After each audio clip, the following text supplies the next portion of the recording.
New Jibanananda শিশু নিকেতনে শিক্ষক অভিভাবক সম্মেলন অনুষ্ঠিত। বিশালগড় নিউ জীবনানন্দ শিশু নিকেতনে হলঘরে অনুষ্ঠিত হয় প্রতিষ্ঠানের শিক্ষক অভিভাবক সম্মেলন। বৃহস্পতিবার সকাল ৮ ঘটিকায় মহতী অনুষ্ঠানের সূচনা করেন অতিথিগণ। স্বাগত বক্তব্য রাখেন শিশু নিকেতনে ভারপ্রাপ্ত প্রধান শিক্ষক আক্তার হোসেন। অনুষ্ঠানে অতিথি হিসেবে উপস্থিত ছিলেন বিশিষ্ট শিক্ষাবিদ অতুল কুমার সিনহা, প্রধান বক্তা বিশিষ্ট শিক্ষাবিদ দীপপ্রসাদ ভট্টাচার্য, বিশেষ অতিথি ত্রিপুরা রাজ্য হজ কমিটির সদস্য মাওলানা মোহাম্মদ জাকির হোসেন আল জলিলি, অল ত্রিপুরা মাদ্রাসা টিচার্স অ্যাসোসিয়েশন বিশালগড় মহকুমা কমিটির সভাপতি মহরম আলী। অতিথিগণ শিক্ষক অভিভাবক সম্মেলনে বিভিন্ন দিক নিয়ে গুরুত্বপূর্ণ আলোচনা করেন। তারা বলেন, ছেলে মেয়েদেরকে মোবাইল থেকে অবশ্যই দূরে রাখতে হবে, পাশাপাশি প্রত্যেক অভিভাবক স্কুলের সকল নিয়মাবলী মেনে চলতে হবে।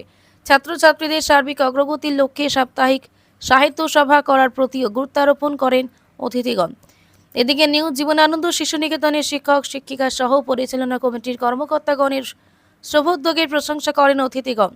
এই প্রতিষ্ঠানে অগ্রগতির লক্ষ্যে সকলের সহযোগিতা কামনা করেন বিশিষ্ট শিক্ষাবিদ অতুল কুমার সিনহা, দেবপ্রসাদ ভট্টাচার্য সহ অন্যান্য বিশিষ্ট জনেরা। অনুষ্ঠানে সভাপতিত্ব করেন স্কুল ম্যানেজিং কমিটির সভাপতি শ্রীরামচন্দ্র ভৌমিক। অনুষ্ঠানে অভিভাবক সহ বিশিষ্ট জনদের উপস্থিতি ছিল লক্ষণীয়।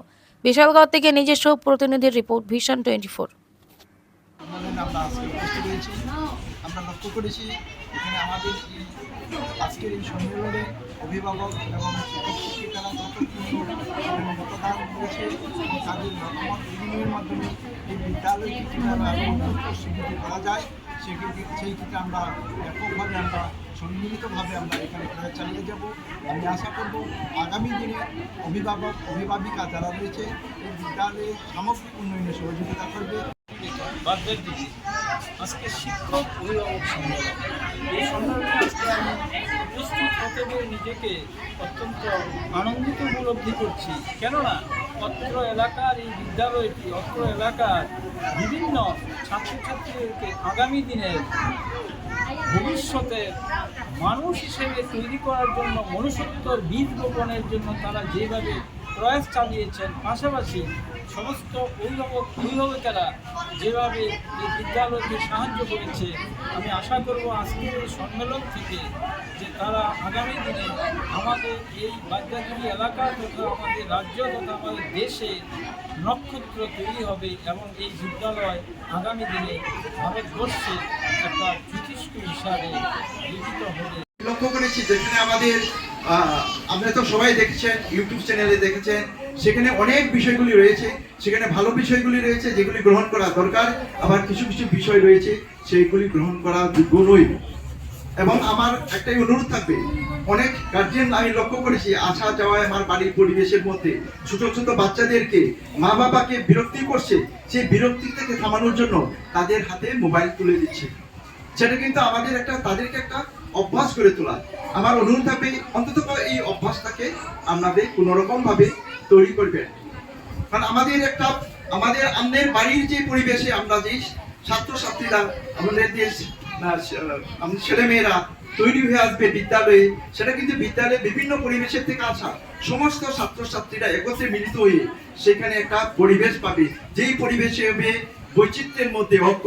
আমরা জানি ভারতবর্ষ বৈচিত্র্যের মধ্যে ঐক্য, বিদ্যালয় বৈচিত্র্যের মধ্যে ঐক্য। রবীন্দ্রনাথ ঠাকুর একটি কথা বলেছেন, খুব মূল্যবান, আমাদের জীবনে চলার পথে খুব গুরুত্বপূর্ণ। মানুষের সকল সমস্যা সমাধান করতে পারে তার সুশিক্ষা। শুধু শিক্ষা বলছে না গো, কথাটা বুঝলেন তো? শুধু শিক্ষা বলেনি, সুশিক্ষা।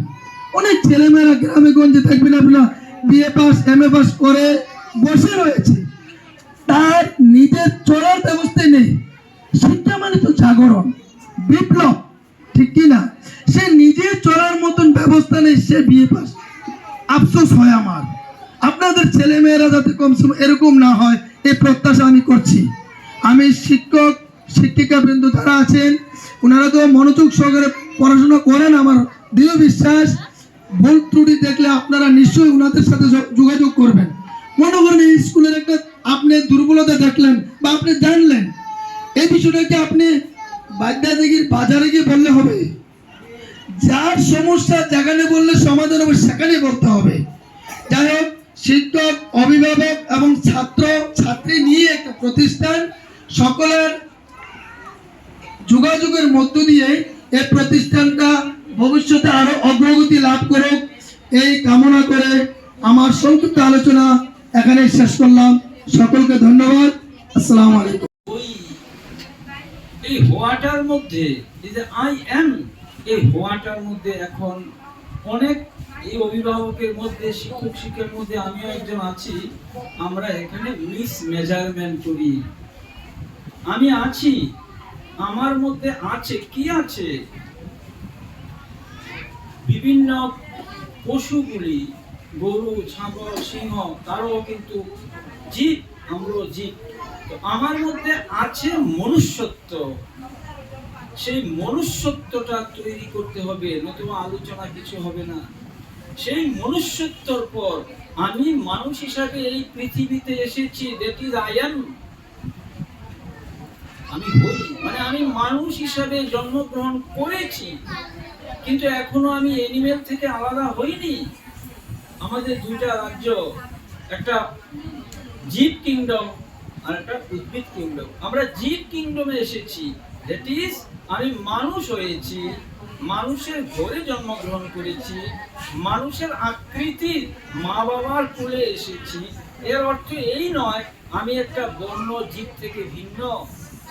তার মধ্যে যে দৈহিক গঠন আছে হয়তোবা দেখতে ভিন্ন রকম, কিন্তু বৈজ্ঞানিক দৃষ্টিভঙ্গিতে একরকম।